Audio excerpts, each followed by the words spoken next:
আমি এখন সকালে নাস্তা খাইতেছি। তন্নি তুমি তাড়াতাড়ি খাও, আমি এখনই অফিসে যাব। তন্নি আমি এখন অফিসে যাইতেছি, তুমি সাবধানে থাইকো। আচ্ছা ঠিক আছে, তুমি যাও অফিসে। এখন আমি আমার বয়ফ্রেন্ডের সাথে কথা বলবো। ওই লোকটাকে আমার পছন্দ না, আমি ওর সাথে সংসার করব না। তার জন্য আমি আমার বয়ফ্রেন্ডের সাথে কথা বলি। আমার মনটা অনেক খুশি খুশি লাগে, কেন জানি না। যাই তাড়াতাড়ি করে অফিসে যাই, আজকে আমার অফিসের বস আসবে। এই তো আমি অফিসের সামনে এসে পড়েছি। তাড়াতাড়ি করে কাজ করে নি বস আসার আগে। এই তো অনেক কাজই এখনই হয়ে গেছে, আর একটু কাজ বাকি আছে। একটু পরে আমার বস আসবে। এই যে বান্ধবী, ওই দেখ ওই ঝাড়ুদারটা কিভাবে কাজ করতে আছে। আরে তোমরা আমাকে এইভাবে অপমান করতে পারো না। এই দেখো আমার হাতে একটা সোনার আংটি আছে। আরে ওই তো আমার বস আসতে আছে। যাই বসের সামনে যাই, বসের সামনে গিয়ে তাকে সম্মান জানাই, তাহলে বস একটা কিছু করবে আমার জন্য। আমার অফিস শেষ হয়ে গেছে, যাই এখন বাড়ি চলে যাই। আরে এটাতে দেখছি সুন্দর একটা ফুলের দোকান, যাই আমার অন্যের জন্য একটা ফুল কিনে নিয়ে যাই। এখান থেকে একটা লাল গোলাপের তোড়া কিনে নিয়ে যাবো। যাই কোনটা দেখি, এটা ওই একটু ভালো দেখতে লাগে, যাই এটা ভিতরে নিয়ে যাই। এই ফুলটার দাম কত? এই ফুলটার দাম 100 টাকা। আচ্ছা ঠিক আছে, আমি টাকা দিতেছি। আরে আমার মানি ব্যাগ তো খালি, ফুলগুলো এখন আমি কিভাবে কিনে নিয়ে যাব? আইডিয়া, আমার এই স্বর্ণের আংটিটা দিয়ে একটা ফুল কিনে নিয়ে যাই। এই নেন, এই আংটিটা নিয়ে আমাকে একটা ফুল দিন।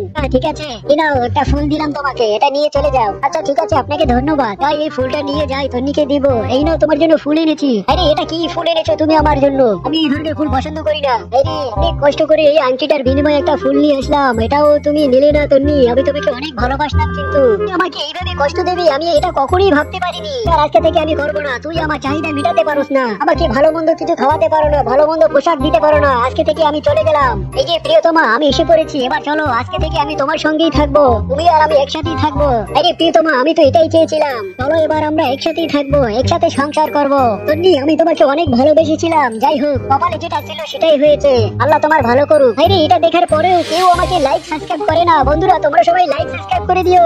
এই নাও তোমার প্রমোশন লেটার, আজকে থেকে এই কোম্পানির ম্যানেজার তুমি। আরে ম্যাম, কি বলছেন আপনি? এটা কি সত্যি? আদৌ কি বিশ্বাস করা যায়? আরে এটা তো সত্যি, আমি এই কোম্পানির ম্যানেজার হয়ে গেছি। আরে থ্যাংক ইউ, ধন্যবাদ আপনাকে ম্যাম। এই কোম্পানির ম্যানেজার হয়ে গেছি আমি। মিস্টার, চলো এবার তোমাকে আজকে থেকে এই কোম্পানির সকল কাজ বুঝিয়ে দিচ্ছি। আচ্ছা ঠিক আছে ম্যাম, থ্যাংক ইউ আপনাকে। আরে আমার তো এখনো বিশ্বাস হচ্ছে না যে এই কোম্পানির ম্যানেজার আমি। আল্লাহ যা করে সব ভালোর জন্যই করে। আরে বান্ধবী দেখ, ওই ছেলেটা না, ওই ছেলেটা এখন থেকে এই কোম্পানির ম্যানেজার হয়ে গেছে। ওকে আমরা কত অপমান করেছি। আরে ভাবতেও আমার এখন অবাক লাগে যে এত বড় কোম্পানির ম্যানেজার হয়ে গেলাম আমি।